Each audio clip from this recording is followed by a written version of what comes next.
edit a product category page in WordPress using Elementor, follow these steps. Log into WordPress dashboard.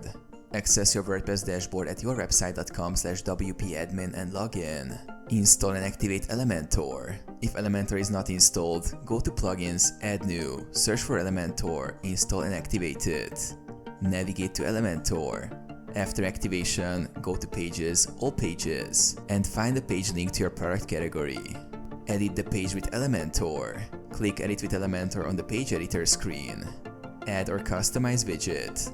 In Elementor, you can customize a product category by adding widgets like Products, display products in the chosen category, Heading, add a title or description for the category, Image, add a banner or featured image, Categories, showcase our product categories, customize the layout, use the drag and drop interface to arrange elements in your product category page, adjust spacing, colors, typography, and other design settings through Elementor's customization options. Save changes.